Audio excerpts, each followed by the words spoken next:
പൊറോട്ട ബാക്കിയായി കഴിഞ്ഞാൽ ഉണ്ടാക്കാൻ പറ്റിയ നല്ല ടേസ്റ്റി ആയിട്ടുള്ള ഒരു റെസിപ്പിയാണ് ഇന്ന് ഷെയർ ചെയ്യുന്നത്. കുട്ടീസിനൊക്കെ ഭയങ്കര ഇഷ്ടമാവും. അപ്പോൾ എന്തായാലും ഉണ്ടാക്കി നോക്കാം. നമുക്കിതെങ്ങനെയാണ് ചെയ്യുന്നത് നോക്കാം.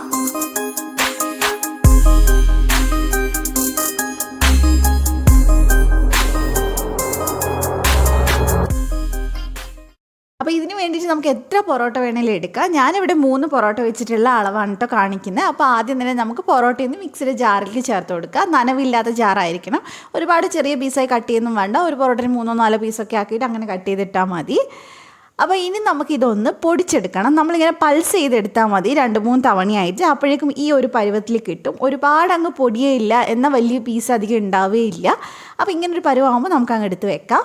അപ്പോൾ ഇത് ചെയ്ത് തുടങ്ങാനായിട്ട് ഞാനിവിടെ ഒരു പാൻ വെച്ചിട്ടുണ്ട്. അതിനകത്തോട്ട് നമുക്ക് കുറച്ച് വെളിച്ചെണ്ണ ഒഴിച്ചു കൊടുക്കാം. അതൊന്ന് ചൂടായി വരുന്ന സമയത്ത് നമുക്കിതിലേക്ക് ഒരു മീഡിയം സൈസുള്ള സവാള കട്ട് ചെയ്ത് ചേർത്ത് കൊടുക്കുക. ഇനി നമുക്കിതൊന്ന് വഴറ്റിയെടുക്കണം. ഇതെല്ലാവർക്കും ഒരുപോലെ ഇഷ്ടമാവുന്നതാണ് കേട്ടോ. വൈകുന്നേരം ചായക്കോ അല്ലെങ്കിൽ നമുക്ക് ഡിന്നറായിട്ടോ ഒക്കെ കഴിക്കാൻ പറ്റുന്നതാണ്. അപ്പം ഞാൻ ആവശ്യത്തിനുള്ള ഉപ്പ് ചേർത്ത് കൊടുത്തിട്ടുണ്ട്. നന്നായിട്ട് മിക്സ് ചെയ്തെടുക്കുക. അപ്പോൾ നന്നായിട്ട് വഴണ്ടി വരുമ്പോൾ നമുക്കിതിനകത്തോട്ട് നല്ല പഴുത്ത ഒരു മീഡിയം സൈസ് തക്കാളി ചേർത്ത് കൊടുക്കുക. ഇനി നമുക്ക് തക്കാളിയും കൂടി നന്നായിട്ടൊന്ന് വഴറ്റിയെടുക്കണം. അപ്പോൾ ഇതുപോലെ ഒരുപാട് പേര് ട്രൈ ചെയ്യുന്നുണ്ടാവും. ട്രൈ ചെയ്യാറുള്ളവരുണ്ടെങ്കിൽ ഒന്ന് കമൻറ്റ് ചെയ്ത് അറിയിക്കണേ. അപ്പോൾ ഇത് നന്നായിട്ട് വഴണ്ട് വന്നിട്ടുണ്ട്. ഇനി ഇതിലേക്ക് 1 ടീസ്പൂൺ നിറയെ ഇഞ്ചി വെളുത്തുള്ളി പേസ്റ്റ് ചേർത്തിട്ട് പച്ചമണം മാറുന്ന വരെ നമുക്കൊന്ന് വഴറ്റിയെടുക്കാം. ഇനി നമുക്ക് ഇതിനകത്തോട്ട് പൊടികൾ ചേർത്ത് കൊടുക്കാം. ഞാനിവിടെ 1 ടേബിൾ സ്പൂൺ ചിക്കൻ മസാല ചേർത്തിട്ടുണ്ട്. ചിക്കൻ മസാല ഇല്ലെങ്കിൽ മീറ്റ് മസാല വേണമെങ്കിലും ചേർക്കാം.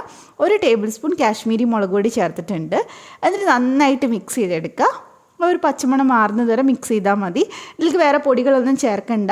ഇനി നമുക്ക് ഒരു 2 ടേബിൾ സ്പൂണോളം വെള്ളം ഒഴിച്ചു കൊടുക്കുക. ഒരുപാട് വേണ്ട, ഒരു 2-3 സ്പൂൺ അത്രയും മതി. എന്നിട്ട് നന്നായിട്ട് ആ എണ്ണ തെളിയണ വരെ നമുക്കൊന്ന് വെക്കാം.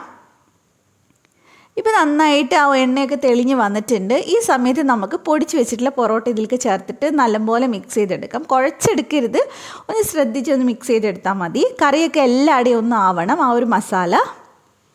അപ്പോൾ നല്ലപോലെ മസാലയൊക്കെ സെറ്റായി വരുന്ന സമയത്ത് നമുക്കിതിനകത്തോട്ട് മുട്ട ചേർത്ത് കൊടുക്കാം. ഞാൻ പുഴുങ്ങി വെച്ചിട്ടുള്ള 3 മുട്ട ചേർക്കുന്നുണ്ട്.